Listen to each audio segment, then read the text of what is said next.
My name is Amanda Boone. I'm a member of Team Incubaby, a group of senior mechanical and bioengineers tasked with designing a low-cost neonatal incubator for the developing world is our capstone project. In the developing world, hypothermia is a major problem and can cause up to 42% of neonatal deaths. These deaths can be easily prevented by the use of an incubator.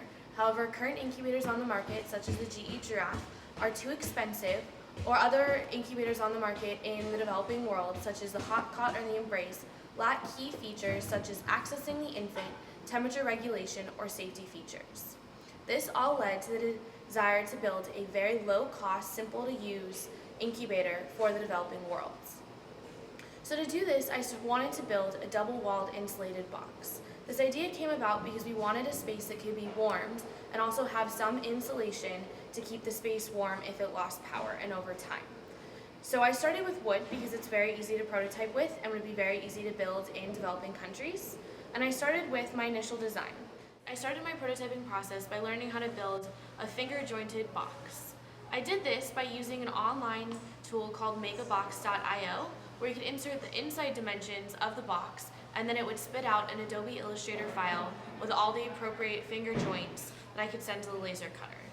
In addition, I then also learned how to engrave by adding our team logo. From there, I wanted to get a little bit more complicated by starting my double-walled box. So that led to my first prototype. So to do this, I created 3 different boxes in the MakeAbox software. I created the bottom box for the base, and then I created a small box, and then a slightly larger box. And then I overlaid the joints of these top pieces onto this piece of wood to allow them to notch in. The issues with this one are that it looks like a castle, so that led to prototype 2. This prototype is the same as prototype 1, except that it eliminated the notches on the top. So as you can see, it's the same box design, however, it no longer has the finger joints on the top, which makes it significantly more presentable. However, a flaw in this design is that the double walls are not interconnected, and so therefore they're very flimsy and they don't add any additional support to the structure. So for my next prototypes, I wanted to build a double-walled box where the walls were intertwined so that they added stability to the design. So that led to my second scaled prototype. So as you can see, for this software, all the joints are interconnected and don't move and make it significantly more stable. To do this, I had to create a series of boxes on the online software. So I first created the bottom box as before, then I created one larger outer box, a second skinnier box for the side, and then a fourth box for the side. And then I overlaid the different Adobe Illustrator notch joints, finger joints, onto each other so that they would notch into each other.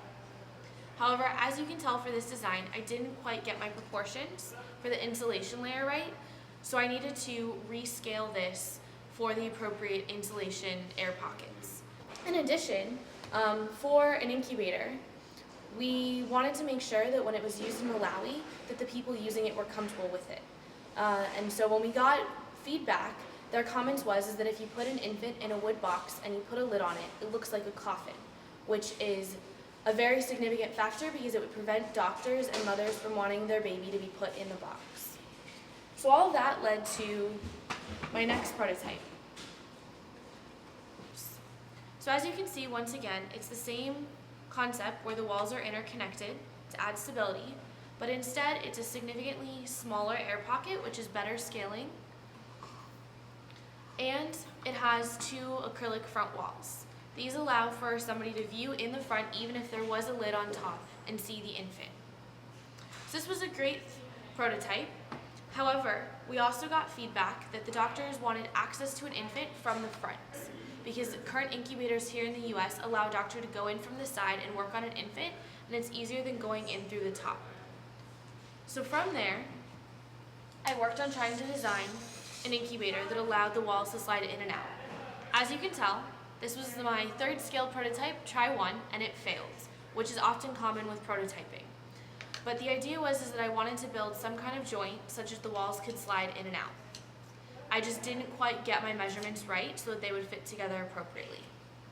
So with this, I scrapped this one and I figured out where it failed, and then I tried again. As you can see, this one is correctly positioned so that all the pieces fit together and the walls can slide in and out, which would allow a doctor front access to the infant with a lid.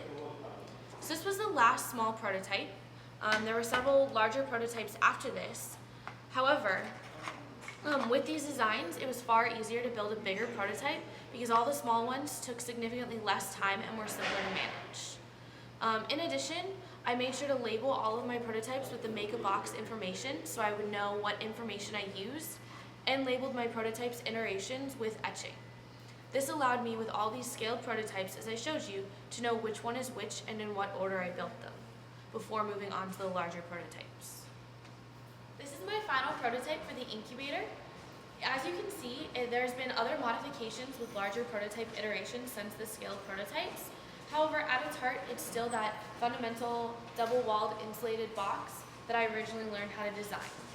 And it is able to hold in heat and warm an infant from the bottom with additional electrical and programming components.